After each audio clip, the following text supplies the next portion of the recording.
9 ski tours, including Igor Dyatlov, took off with lots of experience on the face of the Ural Mountains in 1959. From areas of travel, they were people of considerable strength, and they hardly complained. The destination was to climb to the top of Otorten, which is a mountain found right in the middle of the mountains. It was quite a challenging process, not entirely unfathomable, though. The closer they got to the top, the more the cold touched them, and at the horizon, they saw dark, menacing clouds starting to form already, but that was not their biggest problem yet. The hikers pitched their tent at the feet of the Kholat Shyakhl, near a pass that we now call Dyatlov Pass. The day darkened, and the wind rose to a low whistle through the branches, but they had nothing to fear. These people understood that they could only live under very difficult ensuring conditions. By dusk, the participants were in their respective tents. Shivering with cold, the night was rather cold. The flames outside were slowly diminishing as if hungering for more fuel, and night was completely still, deathly still. But something was off. As the evening wore on, a truly menacing and deep-throated growling sound resonated about the mountain. The gusts that previously had seemed antagonistic but at least comprehensible for its reason grew to emit a low, unknown, and menacing rumble, as if coming from inside the world itself. First of all, the hikers said no, all thinking it was merely the storm. But the sound persisted, and then, without any signal, the floor vibrated beneath them. There were the snapping of twigs and branches, and then resigned heaviness settled in to suffocating despair.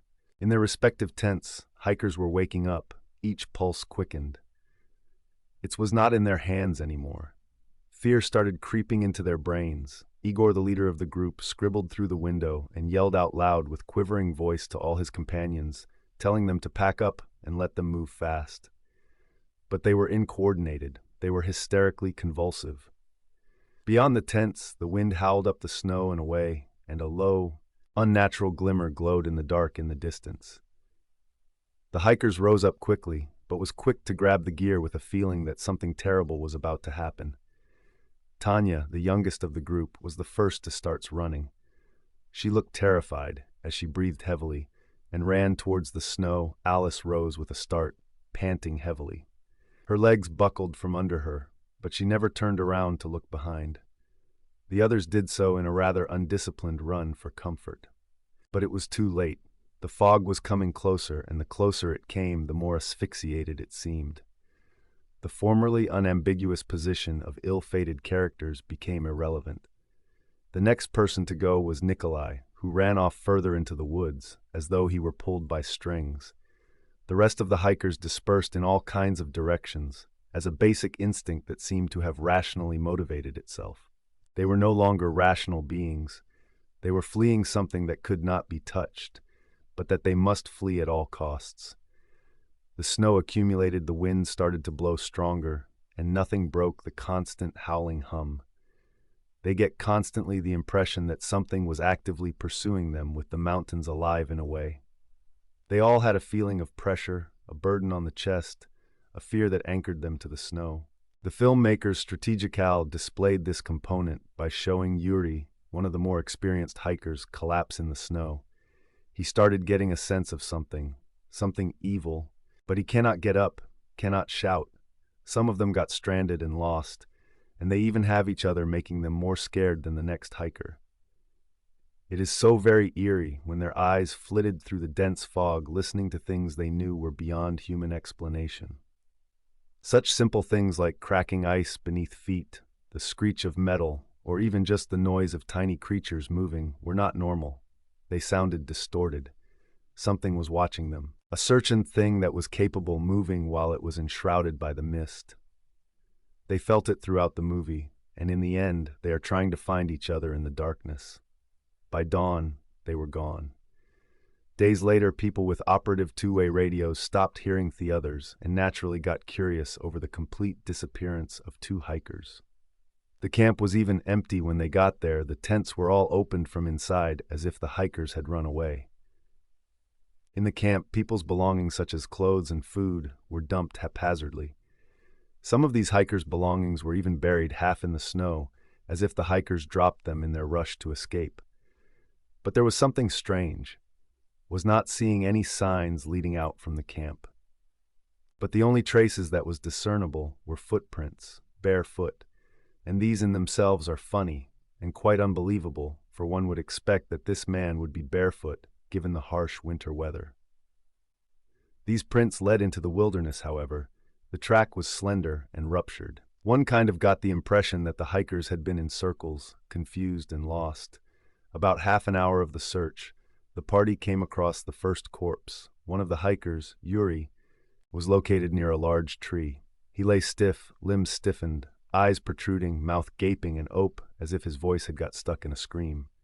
His rags hung in shreds, and his flesh had taken on the color of a frozen bay, but there was not the smallest scratch on him. It was as though the cold had got him before anything else could. Another man was discovered another day deeper into the mountain.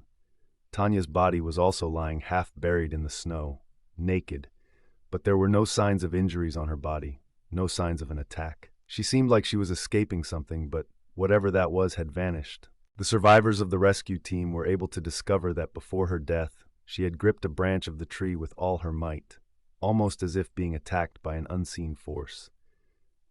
When other corpses were found, more questions arise. It was confusing as to what internal injuries the hikers sustained. Some had broken one or both their ribs and skulls, as though somebody had hit them with a sledgehammer. But there was no bruise or other wound on the skin that would suggest it has been through some sort of blunt force impact. Igor, one of the hikers, was discovered with his tongue missing and his eyes pulled out. People nearby couldn't give details on how those injuries were inflicted. The more the searchers investigated the area, the more surprising the findings they got. Among the men, one of the hikers said that he was bitten on cloths and left almost entirely naked. He had his chest area burned, and yet there was no source of heat around. The body most spoke of murder to me, although there was no wound to be seen on it. Only the way in which it had been hidden, apparently having been dragged in, did that tell the story. After a week had passed, and the two had been recovered, the official reports highlighted they died of hypothermia. Yet, nobody could tell what these odd-looking bruises were, or that ambient feeling of fear that pervaded the house. In fact, there were only more questions with no definite answers in this case. There were actually theories that has covered from avalanche, military activity of the Soviet Union, and even paranormal experiences. The fact is, however, remained hidden. Still today, nobody knows what really took place on the mountain, what the hikers had to endure in the last minutes. Were they chased? Were these individuals just involved in the bad luck of the unfortunate incident? Or perhaps there was something sinister from the mountains themselves that they never got away from. It is one of the most mysterious stories that even today there are versions that few know about. It is believed that the truth remains well hidden in the snow. It is preferred to remain hidden